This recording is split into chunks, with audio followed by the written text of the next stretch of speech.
I want to know why baby Lisa hasn't been found. The parents under suspicion. Mommy and Daddy refuse to talk to cops separately. In order for Mommy to talk to cops, she's got to have Daddy there. Why? The family just released a home video of this baby. Why would they just release this video now? Why didn't they release this video about 5 days ago?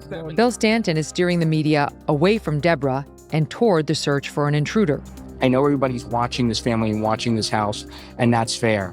Keep one eye on them, but also keep the other eye out on the streets, in every place, because there is a bad guy out there or bad people with this child, and we want to get this child. But Deborah needs to be defended. I think sometimes we forget who these two people are and what they're going through. On the evening of October 3rd, 2011, the Irwin household in Kansas City appeared ordinary from the outside.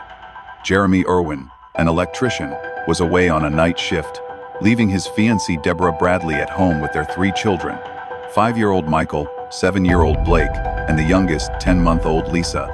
Deborah put Lisa to bed at 6:30 p.m., believing her daughter would sleep soundly through the night. By all accounts, nothing about the evening suggested tragedy was imminent.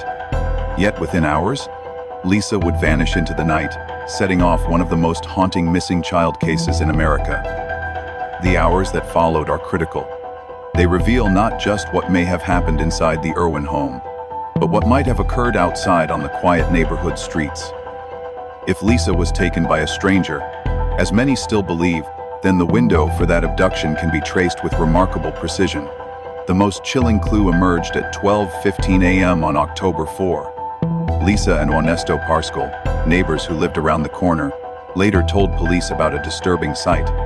Ernesto had just left for his overnight shift and called his wife from the car. He urged her to look out the window. What she saw was unforgettable: a man walking down the street carrying a baby who appeared to be unclothed. Streetlights illuminated the scene. It was not a fleeting silhouette or a trick of the dark. She could clearly make out the figure of an adult holding a small child. At the time, she did not immediately leap to the conclusion of a kidnapping. In her words, her mind did not go there until the morning, when news of Lisa's disappearance broke. But the image of a man carrying a naked baby through the neighborhood just after midnight would become one of the strongest pillars supporting the stranger abduction theory. The significance of the Parscale sighting cannot be overstated. Forensic psychology teaches us that eyewitness testimony is fragile, yet when 2 individuals corroborate each other and provide time-stamped confirmation, Ernesto's phone call to his wife at precisely 12:15 a.m., the weight of their account grows. If a stranger had entered the Irwin home, taken Lisa from her crib, and slipped into the night, the Parscales may have been the only witnesses to his escape. Just 2 hours later, another disturbing event unfolded. At 2:30 a.m., a dumpster near the Irwin home caught fire. Investigators would later confirm that burned clothing was found inside, though the garments were not linked to Lisa. The question remains, was the fire random, or was it an attempt to destroy evidence of the abduction? Arson has long been used as a method of covering tracks: burning clothes, blankets, or even items carrying trace DNA. The timing is suspicious, coinciding neatly with the window during which Lisa was last seen and Jeremy returned home. In the psychology of crime, creating a diversion is a well-documented tactic. Setting a fire could distract residents and police, delaying response while the perpetrator stayed close enough to monitor whether the crime scene was being discovered. Then, at 2:45 a.m., a surveillance camera at a nearby BP gas station captured an image that further feeds the abduction hypothesis. The grainy footage shows a man in a light t-shirt emerging from the woods bordering the neighborhood. The darkness obscures details, and it is impossible to determine whether he was carrying anything. But the timing is uncanny. 15 minutes after the dumpster fire, less than 3 hours after Lisa was last seen by her mother, an unidentified man is documented walking out of the woods close to the Irwin home. Taken together, these 3 events, the Parscale sighting of a man carrying a baby at 12:15 a.m., the dumpster fire at 2:30 a.m., and the gas station footage at 2:45 a.m. form a disturbing timeline that suggests outside involvement. If Lisa was abducted, the abductor did not vanish into the night with speed and stealth. Instead, he lingered in the area for hours, close to the house, as though tethered to the scene. Why would a stranger remain so near after committing such a dangerous crime? Criminal psychology offers insight. Many abductors hover near the scene, compelled by adrenaline and an obsessive need to control the narrative. They want to see whether alarms are raised, whether parents discover the absence, whether police arrive. For some, remaining close to the scene provides reassurance that they have successfully executed their plan. For others, it is a perverse thrill, a test of whether they can outwit law enforcement under pressure. Callahan Walsh of the National Center for Missing and Exploited Children provides a grim statistic that frames this case in stark terms. According to data his organization has gathered, in cases of stranger abduction, 70% of child victims are killed within the first 2 hours. That figure rises to about 90% within 24 hours. These numbers illustrate why every minute matters. In Lisa's case, the crucial hours between midnight and dawn may have determined whether she lived or died. If the Parscale sighting is accurate, then Lisa was alive at 12:15 a.m. in the arms of a man who should not have had her. If the dumpster fire is connected, the abductor may have been destroying evidence barely 2 hours later. By 2:45 a.m., when the man was caught on the BP camera, Lisa's fate could already have been sealed. Jeremy returned home at 4 a.m., discovered the front door unlocked, the lights off, the phones missing, and Lisa gone. By then, the so-called golden window was closed. From a psychological perspective, the behavior of the abductor, if indeed these events are linked, fits a troubling profile. He did not act in panic.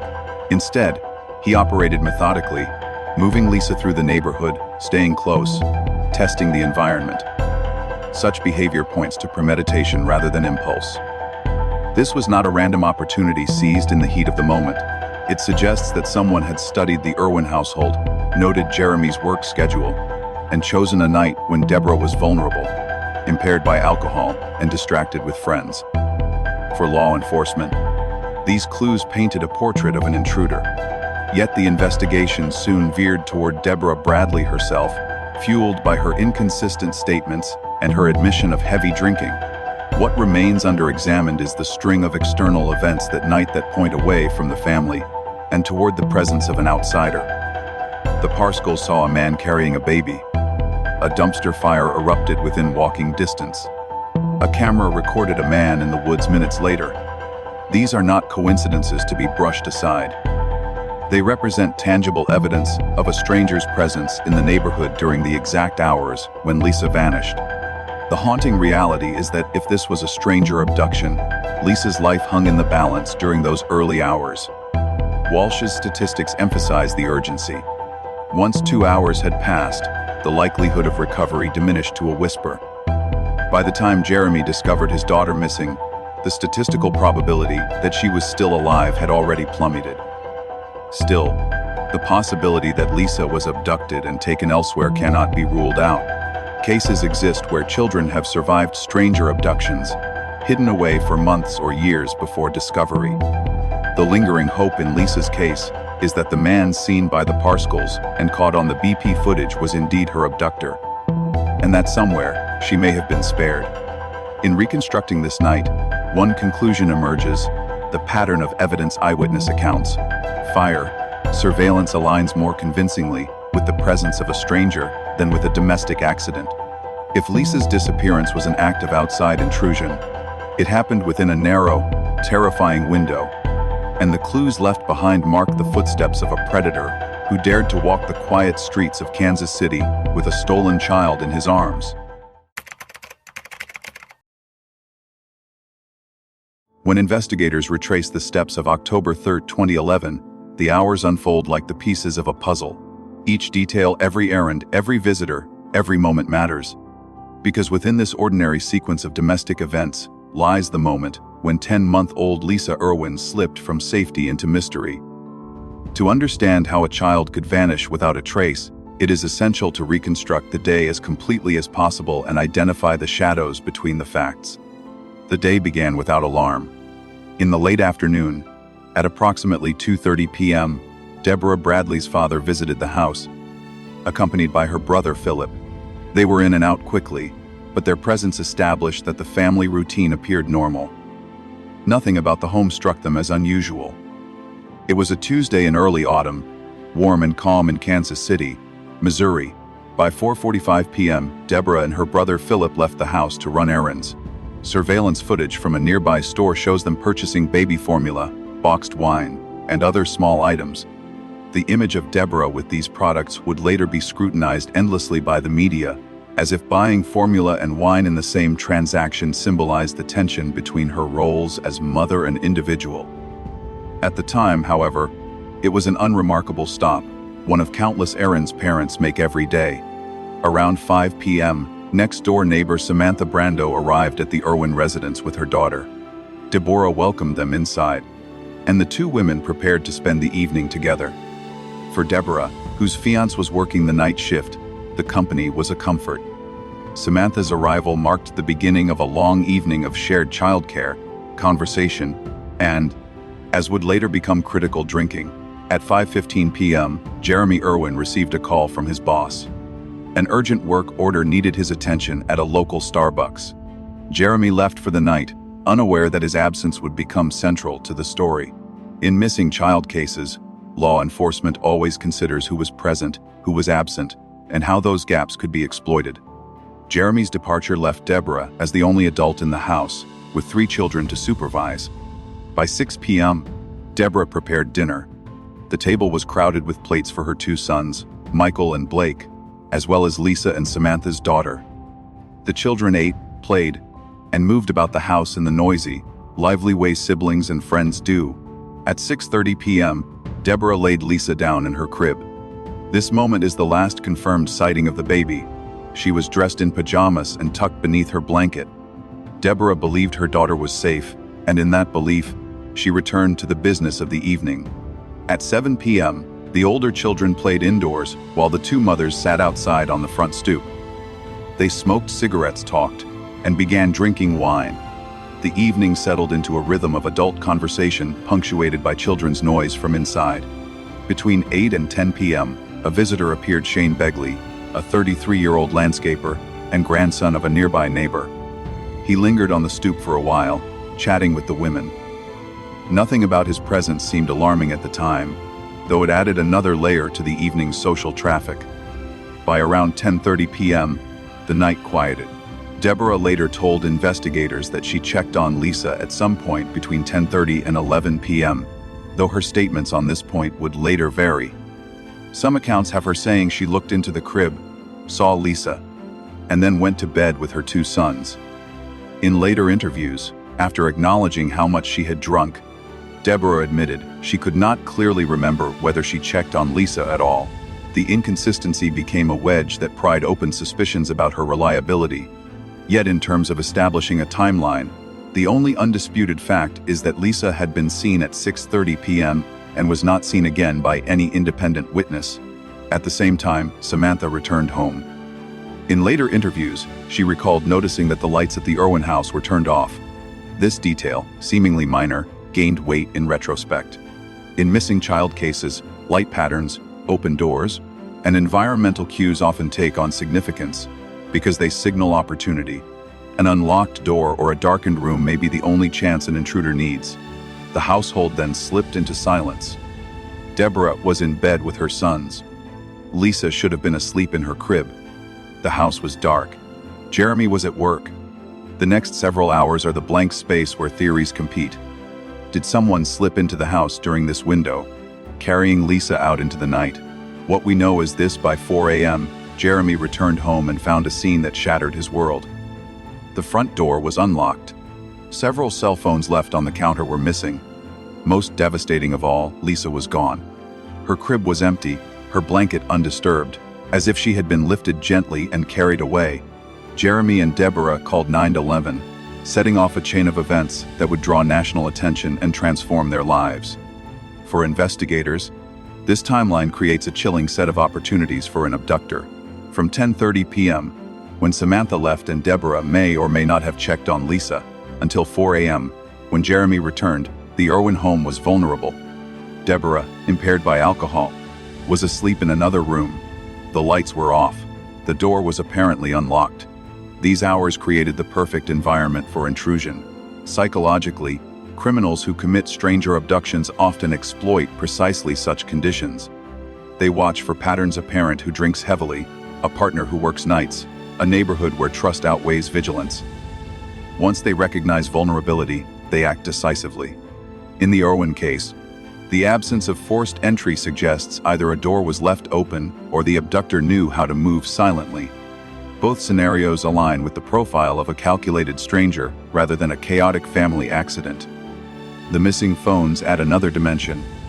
Their disappearance suggests intentional removal. An intruder could have taken them to delay calls for help, to prevent Deborah from contacting Jeremy or emergency services quickly. Alternatively, the phones could have been stolen as trophies or tools. The fact that they later pinged within a third of a mile from the house indicates the culprit did not flee far, at least not immediately. This detail fits with criminal psychology, showing that abductors sometimes linger near the scene, compelled by adrenaline or by the desire to monitor the aftermath. From a timeline perspective, the gaps are glaring.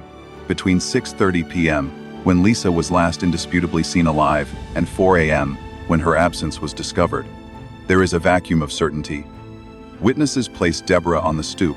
They recall Shane Begley's visit. They recall the house going dark, but no one can confirm Lisa's presence after bedtime. That void allows competing theories: accident, cover-up, or abduction. But when combined with external sightings like the Parscal's testimony about a man carrying a baby around 12:15 a.m., the vacuum begins to fill with the outline of a stranger. For law enforcement, the timeline underscored how quickly the golden hours of recovery had slipped away. By the time Jeremy returned and raised the alarm, precious time had been lost. If, as Callahan Walsh later emphasized, 70% of children abducted by strangers are killed within 2 hours, then Lisa's fate may have already been sealed before dawn. The timeline of October 3 to 4, 2011 is more than a sequence of events. It is the stage upon which the crime unfolded. Each moment, from Deborah's shopping trip to the extinguished lights, from Lisa's bedtime to Jeremy's return, marks a point of vulnerability. In hindsight, the ordinary rhythms of family life created opportunities for someone with dark intent. And in those gaps, in those silent hours, a baby vanished without a trace. Among the many unsettling details of Baby Lisa Irwin's disappearance, few are as strange or as telling as the fate of the 3 cell phones that vanished from the family's kitchen counter that night. When Jeremy Irwin returned home at 4 a.m. on October 4, 2011, he not only discovered his 10-month-old daughter missing from her crib, but also realized that the family's phones were gone. Nothing else in the house was stolen. Laptops, televisions, jewelry, cash, all were left untouched. Only Lisa and the phones had disappeared. At first glance, the missing phones might seem like a trivial footnote. In burglaries, thieves sometimes grab whatever is in sight, and a cell phone can be quickly pocketed. But in this case, the absence of the phones raises troubling questions. If an intruder entered the house specifically to abduct a child, why bother to take the phones at all? The answer may lie in the digital trail they left behind in the early hours of the morning. Phone records show that at 3:17 a.m., one of the devices attempted to access voicemail. 5 minutes later, at 3:22 a.m., there was another attempt, this time to connect to the internet through the phone's browser. In total, investigators later learned there were 5 attempts to use the phones. Each time, the effort failed, but the digital fingerprints were unmistakable. Someone was trying to use the Irwin phones in the very hours when Lisa was missing. Even more chilling, the data showed that the phones never traveled more than a third of a mile away from the Irwin residence. The pings placed the devices close to North Lister Avenue, right in the neighborhood where Lisa had vanished. This means that whoever took them, whether the abductor or someone else, did not immediately flee the area. Instead, they remained nearby, lingering in the shadows, while police would later search. The behavior fits an unsettling pattern in the psychology of abduction. Offenders often linger close to the scene, sometimes because they are disorganized, sometimes because they derive a thrill from proximity. Staying near the crime site can offer a sense of control, the ability to watch whether parents discover the crime, whether sirens appear, whether their escape has gone unnoticed. It is a behavior driven less by logic then by compulsion, a hallmark of offenders who balance risk with a need to remain tethered to their actions. The phone activity also provides a vital clue about intent. If an intruder simply wanted to silence Deborah and prevent her from calling 911, stealing the phones would have been enough. But to actively attempt to use the device's checking voicemail, opening a browser suggests a different purpose. These were not random grabs. The person who took the phones wanted to access information or communicate. The most controversial detail is that at least one of the phones dialed the number of Megan Wright, the then-girlfriend of John, Jersey, Tenko, a local handyman with a checkered past who became a central figure in the investigation. Megan would later insist that she did not have her phone at the time of the call, that it was in a house where multiple people had access. Nevertheless, the fact remains one of the Irwin family's missing phones reached out to her number in the middle of the night.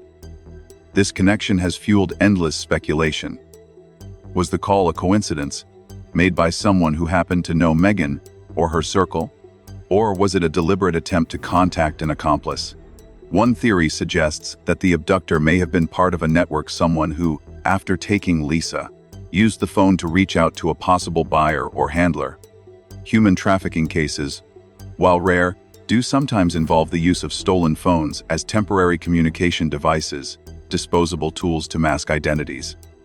Another possibility is that the call was meant to confuse investigators, planting a false trail that pointed suspicion toward Megan and away from the true culprit. Reporters who interviewed Megan Wright described her as troubled but cooperative. She offered contacts, provided numbers, and appeared to want to help.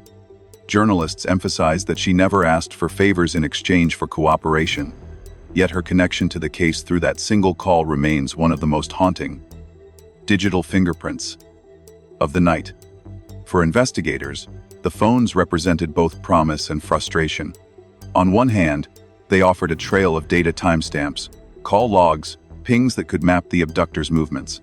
On the other, the evidence was maddeningly inconclusive. The short distances involved, the multiple potential users of Megan's phone, and the absence of clear identifying information left the case in limbo.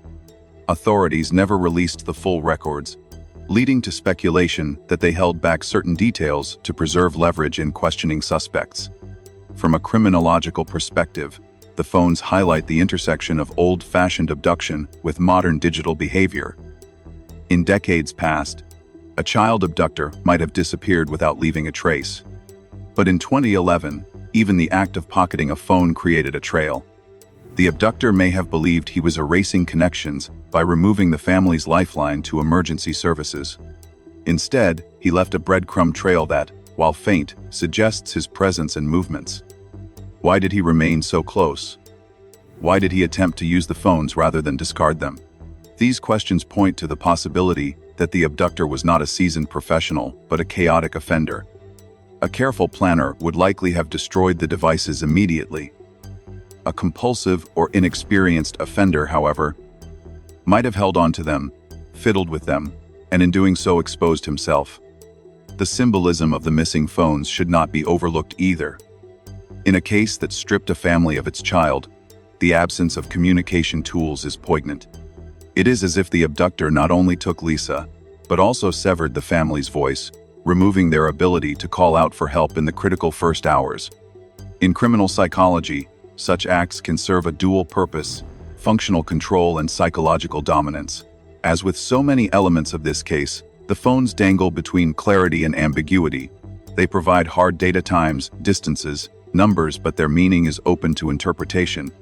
To some, they are proof of outside involvement, the signature of a stranger navigating the night with stolen devices. To others, they complicate the narrative, suggesting either a staged abduction or a misdirection that implicates known acquaintances. What is certain is that at 3:17 a.m., and again at 3:22 a.m., someone was awake, active, and trying to use the Irwin family's phones. At the very hours when Lisa's life hung in the balance, the digital world lit up with attempts to connect. Whether those signals were cries of coordination, acts of concealment, or reckless mistakes, they remain some of the strongest evidence that a stranger was not only in the Irwin home, but also still close by, tethered to the scene of the crime. leaving behind the faint but undeniable digital footprints of an abductor. At 2:30 a.m. on October 4, 2011, while most of Kansas City slept, a fire erupted in a dumpster not far from the Irwin home. On the surface, it might have appeared to be just another act of vandalism in the middle of the night, the kind of nuisance fire that city firefighters encounter regularly. But in the context of baby Lisa's disappearance, this blaze takes on an entirely different meaning. The timing is chilling. It occurred squarely within the window when Lisa was last seen alive and before Jeremy Irwin returned home to discover his daughter missing. Firefighters responded quickly and extinguished the flames. When investigators sifted through the charred debris, they discovered burned clothing. The garments were tested, but none were linked to Lisa. Still, the discovery raised the haunting possibility that the fire had been deliberately set to destroy evidence. Was this a simple coincidence? Or had an abductor attempted to erase the trace of a crime by incinerating items that tied him to the baby? From a criminological perspective, fire has long been used as a tool of concealment. Offenders burn clothing to eliminate DNA, fibers, or bodily fluids that could betray them. They torch vehicles to erase fingerprints. They set homes ablaze to cover assaults.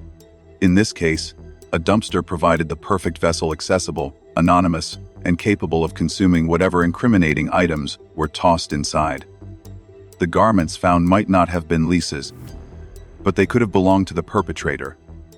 A shirt worn while carrying her, a blanket used to cover her, or even gloves that touched her crib, any of these could have been reduced to ashes in minutes. The possibility of diversion must also be considered. Fires can serve as tactical distractions, pulling attention away from other activities. If the abductor remained in the neighborhood after taking Lisa, a fire would have forced emergency responders to converge on one location, freeing another area for movement. This is not a strategy one expects from a disorganized offender. It suggests calculation, a recognition that in the quiet hours before dawn, a sudden blaze would dominate the neighborhood's attention. To better understand the importance of this clue, investigators looked at what happened shortly after the dumpster fire.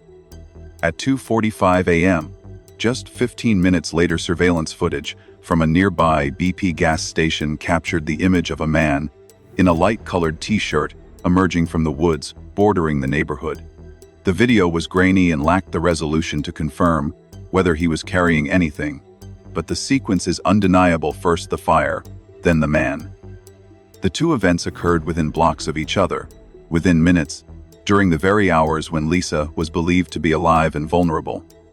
When viewed together, the dumpster fire and the BP footage suggest a potential path of movement. If the man in the video was connected to the fire, he may have been making his way out of the neighborhood after disposing of incriminating material. The woods provided cover, the dumpster provided destruction, and the streets remained dark and quiet. It is possible to imagine a sequence in which the abductor removed items from Lisa's home, carried them into the night, incinerated them in the dumpster, and then attempted to leave the area undetected. Psychologically, this sequence reveals important traits about the offender. The act of setting a fire signals a willingness to take risks. Fire is unpredictable, drawing attention from neighbors and authorities alike. An offender who chooses this method either underestimates the danger of detection or overestimates his ability to avoid it. In both cases, the act is bold, reflecting either recklessness or confidence. The fact that he did not immediately flee, but lingered close enough to be caught on camera, supports the idea of compulsion, the need to stay tethered to the crime, to control its aftermath. For investigators, the difficulty lies in interpretation. The burned clothing did not belong to Lisa, but absence of proof is not proof of absence. It may be that the abductor miscalculated, leaving nothing behind that could be conclusively linked. Or it may be that the fire was unrelated, a cruel coincidence that became entangled with the narrative of Lisa's disappearance. Yet the odds of such alignment: fire in the middle of the night, within blocks of the home, in the very hours when Lisa vanished, make coincidence difficult to accept. The BP footage complicates matters further. Without clear resolution, skeptics argue it proves nothing.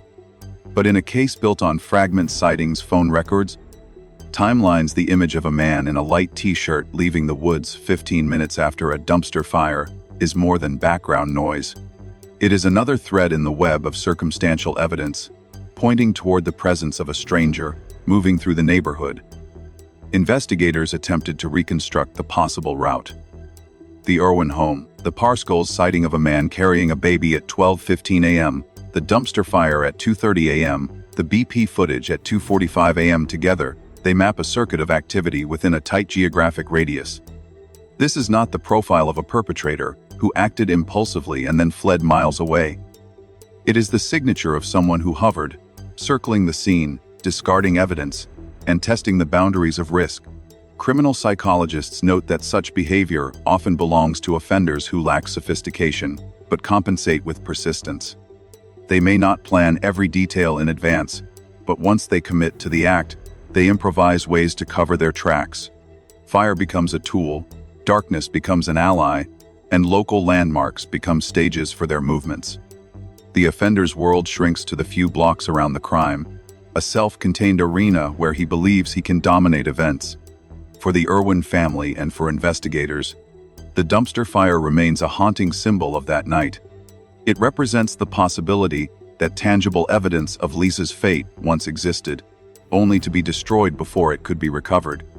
It underscores the notion that someone moved deliberately through the neighborhood with incriminating items in hand. And when paired with the BP footage, it suggests that the abductor left faint footprints in fire and shadow, enough to hint at his presence, but not enough to identify him. In the larger narrative of Baby Lisa's disappearance, the dumpster fire is more than a detail.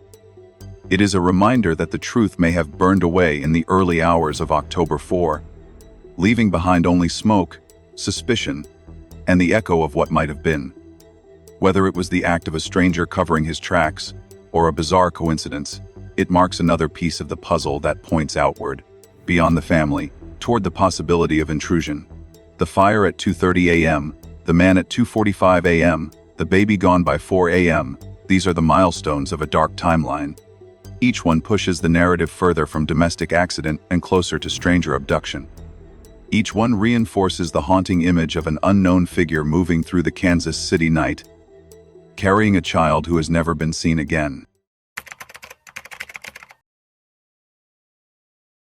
From the earliest hours of Baby Lisa's disappearance, Deborah Bradley's role as mother came under relentless scrutiny.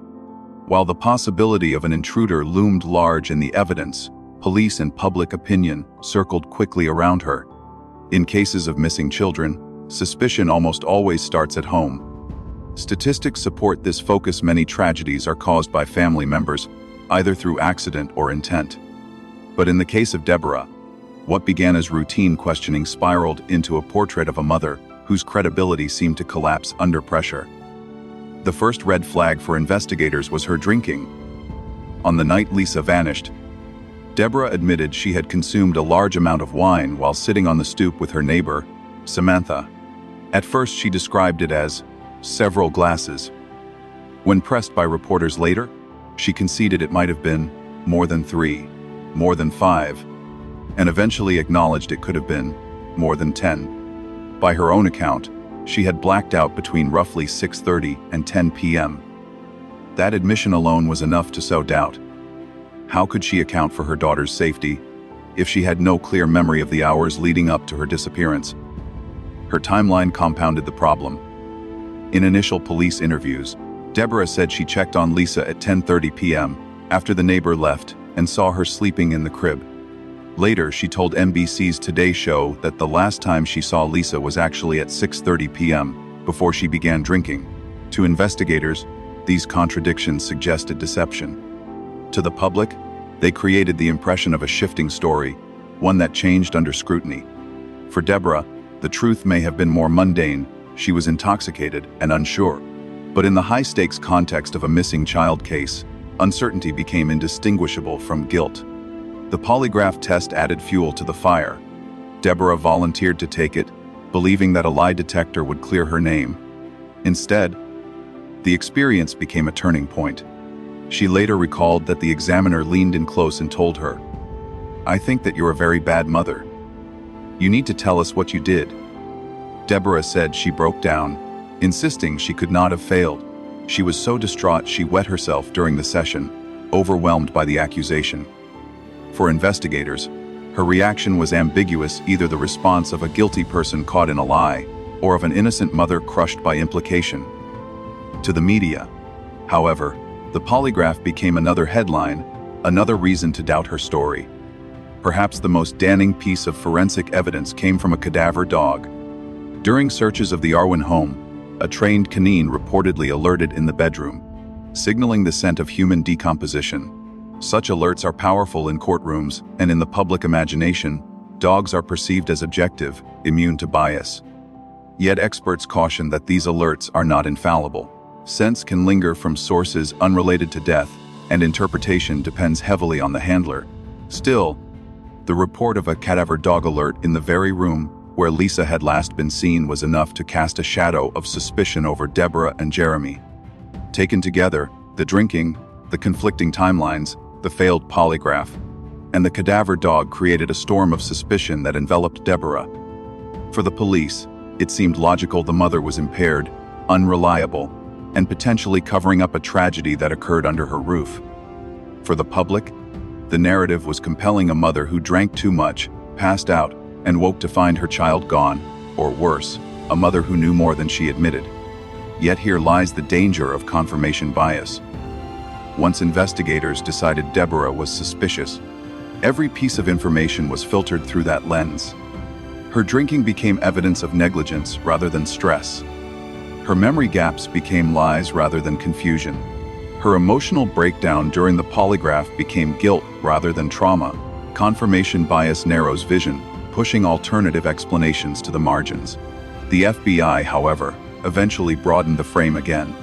While local police fixated on Deborah and Jeremy, federal agents reviewed the case with fresh eyes. They never charged the parents with wrongdoing.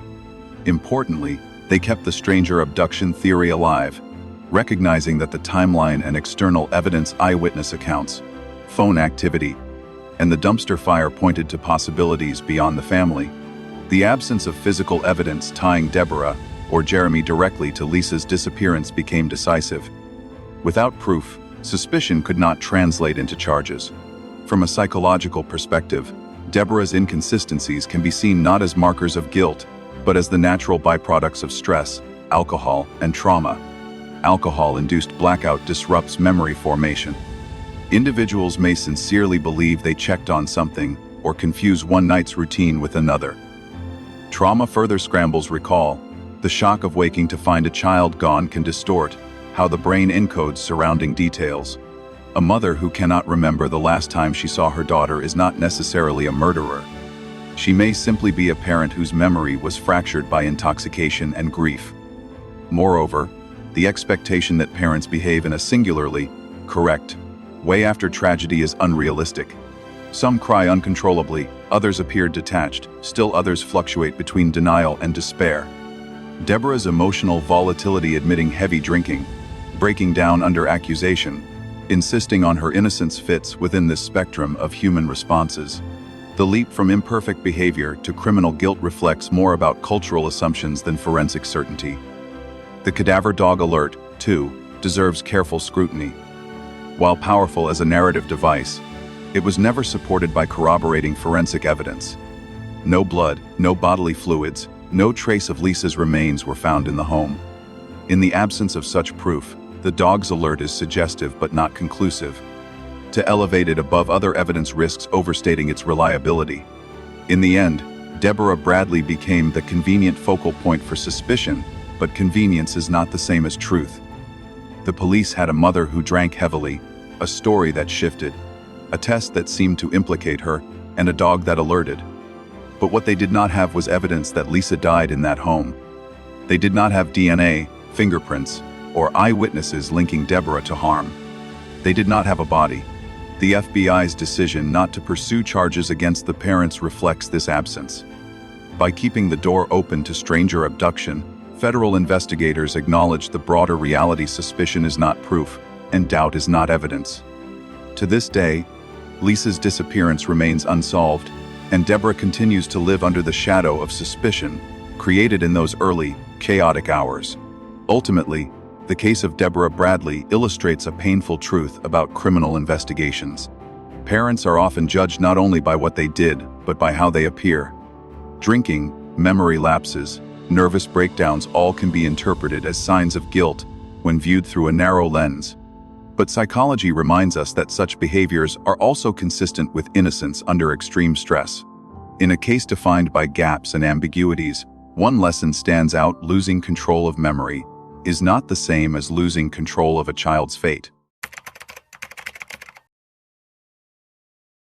In the search for baby Lisa Irwin, suspicion often veered beyond the walls of the family's home toward the fringe figures who orbited the neighborhood. Among them, two names emerged again and again: John, Jersey, Tenko, and his then-girlfriend, Megan Wright. Their lives intersected with the case through a mix of chance, coincidence, and unnerving digital evidence. While neither was ever charged, their presence in the narrative created powerful questions about whether they were mere distractions in the investigation or potential accomplices in a stranger abduction. John, Jersey, Tenko was, by most accounts, a troubled man. He had a history of arrests, a reputation for petty crime, and a lifestyle that placed him on the margins of stability. To investigators, his background alone was enough to justify a closer look. Neighbors described him as unpredictable, sometimes menacing, and rarely anchored by steady work or family obligations. In the shadow of Lisa's disappearance, Tenko became an obvious candidate for suspicion: a local drifter with opportunity, familiarity with the area, and a criminal past. His interviews only deepened the doubts. When confronted by journalists and investigators, Tenko repeatedly insisted, "I am not involved." Yet the way he delivered his denials raised eyebrows. Language analysts pointed out that he often spoke in the present tense, as though distancing himself from the event, rather than directly rejecting past involvement. In one exchange, he volunteered an unsettling scenario without being asked, speculating aloud that babies can sometimes be sold to a rich family. In another moment, he mused that if Lisa had been taken, perhaps she was now in school, living with a wealthy couple who wanted a child. Such statements struck many as bizarre, even incriminating. Why would an innocent man imagine and articulate such a scenario unless it weighed heavily on his mind? Compounding the concern was Tenko's own inconsistent story about cell phones. According to attorney Cindy Short, Tenko once told her that he had found 3 cell phones near the Irwin home and had been with a woman when he did. Later, he dismissed the account, claiming he only said that to placate her and that they were not the same phones linked to the case. To investigators, this smelled of preemptive cover. If police later connected him to the missing phones, he could claim he had already explained their presence.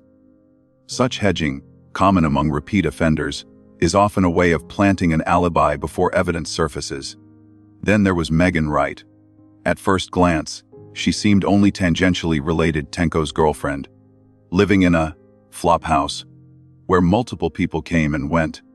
But the digital evidence brought her squarely into focus. On the night Lisa vanished, at least one of the Irwin family's stolen phones dialed Megan Wright's number. It is a fact investigators cannot ignore. If the phones were in the hands of an abductor, then why reach out to Megan? Wright's explanation was straightforward. She said she did not have the phone with her that night, that it had been left at the house where several other people had access. Anyone could have picked it up, she insisted. She denied any involvement in Lisa's disappearance. Over time, journalists like Jim Spellman, who interviewed her extensively, came to believe her. He described her as a troubled young woman with a complicated past, but emphasized that she was cooperative, forthcoming, and genuinely eager to help. She provided contact numbers, introduced reporters to potential leads, and never sought money or favors in return. Spellman concluded that while she had personal struggles, she was not the type to orchestrate or participate in a child abduction. Still, the unanswered question remains: why did one of the missing phones reach her number? Was it random? Was it a deliberate attempt by the abductor to connect with her or someone in her circle? Or was it an intentional misdirection, planting a false lead to draw attention away from the true culprit? One hypothesis is that Tenko and Wright were not masterminds but potential links in a larger network. In the world of child exploitation and trafficking, Vulnerable individuals on society's margins are sometimes drawn in as low-level facilitators. They may provide cover, act as intermediaries, or simply serve as red herrings. Tenko's comments about selling babies could reflect knowledge of such networks rather than personal involvement. Megan's number appearing on the call log might have been a coincidence, or it might suggest that someone in her orbit was tangentially connected to the abductor. Another interpretation is that the phones themselves were used as tools of misdirection. If the abductor was aware of Tenko and Wright's reputations, placing a call to her number would inevitably drag them into the investigation, deflecting suspicion away from himself. Such tactics are not unheard of. Offenders sometimes plant evidence or manipulate digital trails to frame convenient scapegoats. In this light, the call to Megan Wright could be less a signal of involvement and more a calculated distraction. From a psychological standpoint, both Tenko and Wright embody traits that make them easy targets of suspicion. He was a repeat offender with erratic behavior. She was a young woman with a troubled past and unstable social environment. In the narrative of a missing child, such figures fit the archetype of the guilty other. Yet fitting the archetype is not the same as proving involvement. The FBI never charged either of them, and Kansas City police, despite intense questioning, eventually admitted they had no evidence sufficient to label them suspects. This does not mean their connection should be dismissed. Instead, it highlights the ambiguity at the heart of the case. Were Tenko and Wright simply unlucky, their lives intersecting Lisa's disappearance in suspicious ways? Or were they minor players in a larger chain of events that ended with a child stolen from her crib? The truth remains elusive. In the end, John, Jersey, Tenko and Megan Wright serve as reminders of how complex and messy real investigations become. Their presence in the story may be coincidence, or it may be a clue pointing toward the stranger abduction hypothesis. What is clear is that they were neither cleared completely nor charged definitively. They exist in the liminal space between innocence and suspicion, where distraction and complicity blur. For the Irwin case, they are more than footnotes.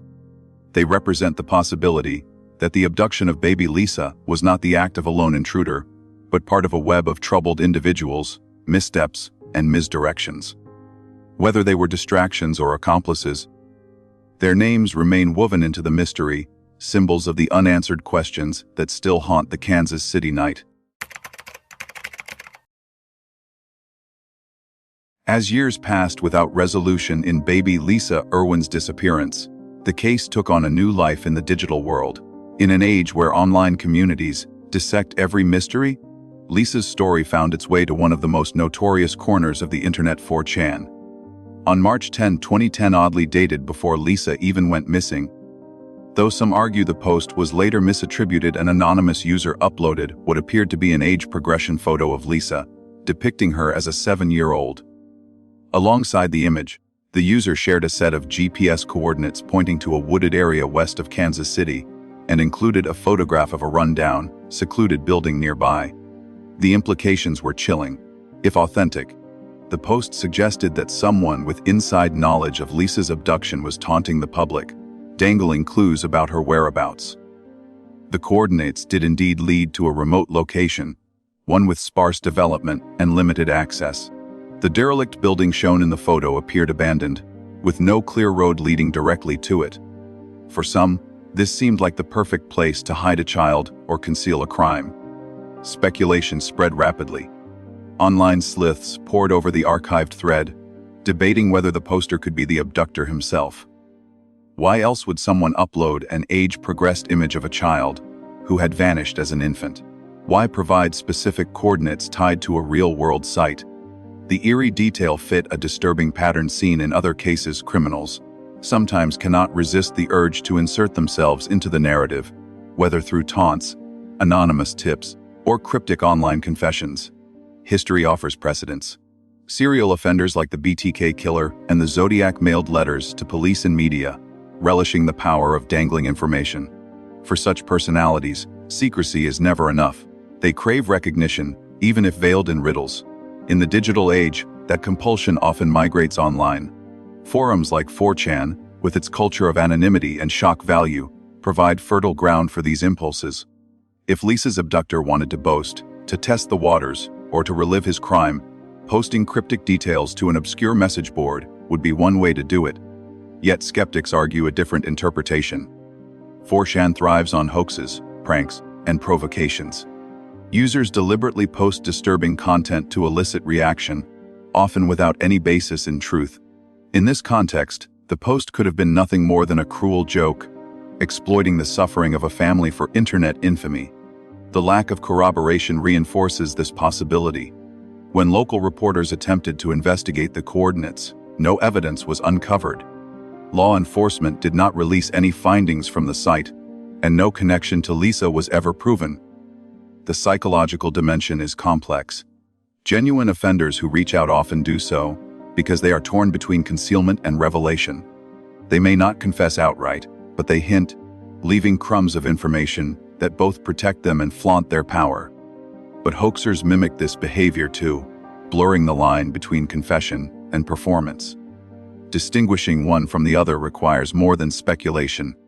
It requires verification, which in this case was absent. What is undeniable is the role the internet played in amplifying the theory. Social media users shared the story of the 4chan post, blogs speculated about the building in the woods, and amateur sleuths urged authorities to investigate further. The digital echo chamber magnified an unverified thread into what felt like a legitimate lead. In reality, the noise may have distracted from more concrete avenues of investigation. For detectives already stretched thin, each viral rumor demanded resources to confirm or dismiss, slowing progress on established evidence. This is the double-edged sword of online communities in modern investigations. On one hand, the collective energy of the internet can generate new tips, uncover overlooked details, and keep cold cases alive in the public's mind. On the other, it can overwhelm investigations with false trails, mislead grieving families, and create a fog of rumor where clarity is desperately needed. In Lisa's case, the 4chan coordinates stand as an example of how digital speculation can hijack a narrative, offering hope or horror without substance. Ultimately, the post remains a ghostly artifact of the case. It cannot be proven authentic, nor can it be dismissed entirely. It exists in the limbo of unverified evidence, tantalizing enough to spark debate, too vague to resolve. For Lisa's family, it was yet another cruel twist in a saga already filled with uncertainty. For investigators, it was another reminder that, in the internet age, the search for truth is waged not only on the streets and in the labs, but also in the chaotic, anonymous corridors of cyberspace. The lesson is sobering. While it is possible that Lisa's abductor sought to reveal himself through 4chan, it is just as likely that the post was a sick hoax designed to exploit a tragedy. Either way, the result was the same confusion, distraction, and another layer of pain for those who loved her. Until verifiable evidence ties the coordinates or the images to Lisa's fate, the 4chan thread will remain what it has always been, a disturbing possibility trapped between truth and deception, fueling speculation, but offering no answers. More than a decade after Baby Lisa vanished, her case remains suspended between competing theories, each carrying weight, each with gaps that prevent closure. Looking back now, three main paths dominate the narrative, and together they reveal why this mystery continues to haunt Kansas City and the true crime community at large. The first and most compelling theory is stranger abduction. Eyewitnesses reported a man carrying a nearly naked baby through the neighborhood at 12:15 a.m. A dumpster fire erupted at 2:30 a.m., raising the possibility of evidence destroyed. At 2:45 a.m., surveillance footage captured a man emerging from the woods near the Irwin home. The stolen phones, pinging within a third of a mile from the house and used to call Megan Wright's number, suggest the culprit lingered nearby. Taken together, these clues create a narrative of intrusion. Someone entered the home in the quiet hours of the night, lifted Lisa from her crib, and walked her into the darkness. This theory aligns with the psychological profile of certain offenders who hover near their crimes, compelled to stay close, compelled to test the boundaries of risk. The second theory points back toward the parents, especially Deborah Bradley. Her heavy drinking on the night in question left her memory fragmented. She first claimed she checked on Lisa at 10:30 p.m., later admitting she might not have seen her after 6:30 p.m. A polygraph left her devastated, believing police considered her guilty. A cadaver dog reportedly alerted in the bedroom, suggesting decomposition. For some, these pieces imply neglect, accident, or even cover-up. Yet each has limitations. Alcohol clouds memory without proving intent. Polygraphs are notoriously unreliable, and dog alerts require corroborating physical evidence that never materialized. Still, in the court of public opinion, Deborah's inconsistencies became inseparable from suspicion, turning her into a figure many believed could hold the key. The third path threads through the lives of John, Jersey, Tanko and Megan Wright, names that became entangled with the investigation through circumstance and digital traces. Tanko's background of crime and his unsettling comments about children being sold to rich families drew attention. Megan's phone number appearing on the call logs of the missing phones tied her to the case, though she insisted she was not in possession of her device that night. Online speculation only intensified when an anonymous 4chan user posted age progression photos and GPS coordinates to a wooded area, fueling theories of a wider network or trafficking ring. None of these leads produced evidence strong enough to confirm involvement, but they introduced the idea that Lisa's disappearance may not have been the act of a lone offender, but rather connected to a broader, murkier community on the edges of crime. So why, after all these years, has no one been charged? The answer lies in the absence of material proof. There is no DNA linking a suspect to Lisa, no fingerprints, no physical evidence that can withstand the test of court. Eyewitnesses' phone records and canine alerts provide direction, but not resolution. Investigators are left with fragments that sketch possibilities, but never converge into certainty. Yet hope endures. Advances in forensic technology, particularly in DNA testing and genealogy databases, have revolutionized cold case investigations. Samples once deemed too degraded or partial may one day yield profiles. Age progression imagery continues to be developed, offering the possibility that if Lisa is alive, she could be recognized and identified. These tools keep the case from slipping entirely into the past, holding space for the possibility of discovery. As of 2025, Lisa would be 14 years old. The thought is staggering. If she survived a stranger abduction, she could now be navigating adolescence, perhaps unaware of her true identity, perhaps hidden in plain sight. If she did not survive, her remains may still exist somewhere, waiting for science to connect the fragments to her name. For the community, for her family, and for those who still follow the case, the unanswered question is simple yet unbearable. What happened to baby Lisa? The evidence leans toward stranger abduction as the most logical explanation, supported by eyewitnesses, digital trails, and circumstantial events that cluster around the night of her disappearance. Yet without the anchor of physical proof, justice remains elusive. The story of baby Lisa is not only about one child's disappearance, but about the fragile boundary between certainty and doubt, suspicion and truth. It is about how memory, evidence, and rumor intertwine to shape narratives that can never fully satisfy. And it is about the enduring hope that even in the most confounding mysteries, the truth may one day break through. Until then, justice for baby Lisa remains unfinished, suspended between possibility and silence, waiting for the day when the unanswered questions are finally met with answers. The unanswered questions linger like shadows over this case. Was the person who entered the Irwin home on that October night a calculating predator who had studied the family's routines, waited for the right moment, and executed a plan step by step? Or was it something more impulsive, a crime of opportunity sparked in the middle of the night, when a door was unlocked and a chance presented itself? These two possibilities carry very different implications. A carefully orchestrated abduction would suggest Lisa was targeted, chosen in advance, and perhaps even moved through channels far beyond the neighborhood. An impulsive act, on the other hand, raises the terrifying prospect that her fate was sealed within minutes of being taken, lost to a rash decision made under the cover of darkness. And then comes the most haunting question of all. Could Lisa still be alive, raised under another name, unaware of who she truly is? Or is the harsh reality that her story ended the very morning her disappearance was discovered, with the truth buried under years of silence and unanswered leads? The case of Lisa Irwin remains unsolved, and so the mystery persists. What began as a quiet October evening in Kansas City has stretched into more than a decade of speculation, suspicion, and searching. As the years pass and technology evolves, the hope remains that one day someone, somewhere, will come forward, or a single piece of evidence will finally reveal the truth. Until that moment arrives, the questions will not fade, and the search for Lisa continues.